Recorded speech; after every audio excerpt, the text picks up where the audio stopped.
Today we are discussing thermal conductivity of composite wall. We know the definition of thermal conductivity is that the rate of heat transfer through an area for unit length if the boundaries are maintained at unit temperature difference. So we have learned how to find out thermal conductivity of a metal rod or a thermal conductivity of a material.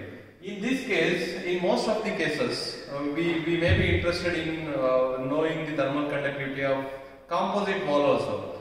The examples of composite wall can be a simple concrete wall which contains jelly, sand and iron rods. And similarly, one more example which we can take is a refrigerator wall, where inside material will be plastic and the outside will be steel, and something which will be inside is which is of lower thermal conductivity. In that case also we are interested in knowing thermal conductivity of composite wall. So here is such an experiment where you would like to know thermal conductivity of composite wall where there are three materials, which is one is steel plate and the other one is asbestos and the other one is brass plate, which are mounted one above the other. And there is an electric heater which is below here, which is giving the heat, and we would like to know how the heat conducts through this. So we are interested in thermal conductivity, right? And then the heat is given by the electrical heater down here, which has to be conducted through the three materials which we have discussed now. And then in order to find out the thermal conductivity, we need to measure the amount of heat. So we are having a water jacket here where we supply the water which is at atmospheric temperature, and then we will take it out so that we will measure the amount of heat transferred through this composite wall. Remember, if you consider each plate, their thermal conductivity is different. But as a composite, as a whole, what is the thermal conductivity? That is what we are interested in knowing. And there is an insulation just to ensure that there is no heat transfer in the other direction. So in order to measure the amount of heat transfer, we can, in order to measure the Q, MCP T10 minus T9 we can use. And in order to measure the temperatures here, we have thermocouples. So in order to ensure there is no deviation from the actual temperature, in the interface we have used two thermocouples, that is in between the heater and steel plate we have two thermocouples, T1 and T2. We take the average of T1 plus T2 by 2 in that is the temperature of this interface. Similarly, at this point the average temperature will be T3 plus T4 by 2. Similarly on the above plates. So remember there are two thermocouples at each interface. Whenever we want to have this temperature, we will be T1 plus T2 by 2. If you want inlet temperature at this wall, it will be T1 plus T2 by 2. And if you want outlet temperature T0, it will be T7 plus T8 by 2. This is the experimental setup for composite wall, for which the block diagram which we have seen just now. Once you are here, just switch on the mains, turn the knob here, then set the rheostat. You can have the reading of voltage here in voltmeter and the ampere here. Then as we discussed, the temperature indicator is here. This is the reading of thermocouples. You have T1, T2, T3, T4, etc. Just turn the knob, you will get the reading of this.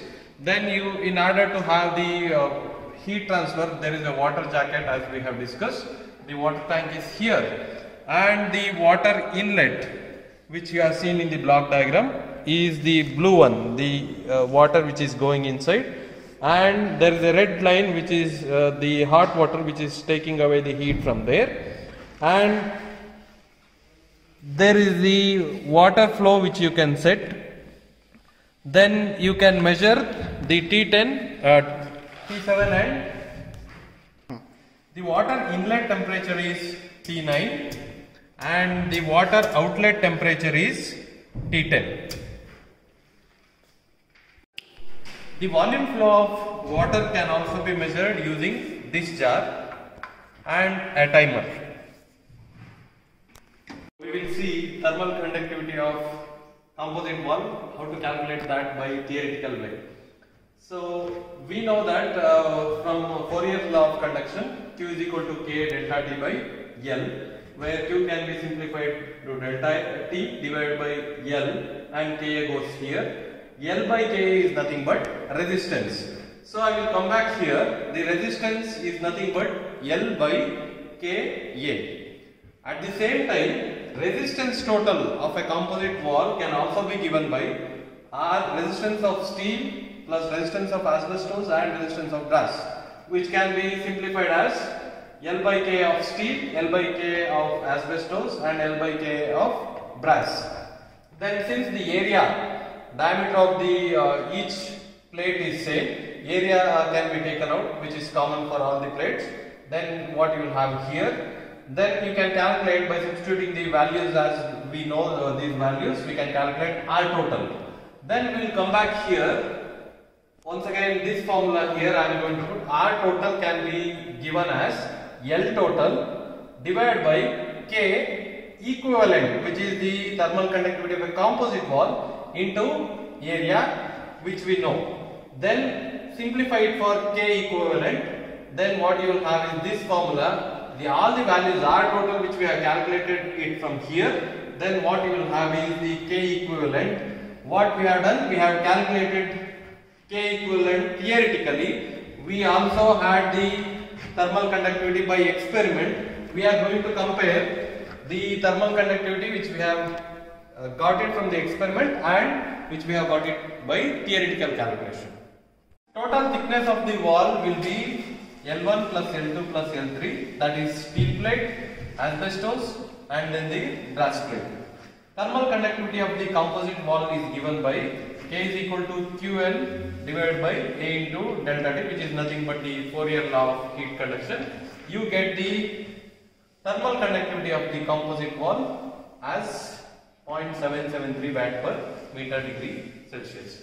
One important thing here is that we are not considering the heat input. This is the amount of heat given to the heater, whereas we are interested in the amount of heat conducted. So we are not considering this Q. This is only for the purpose of reference.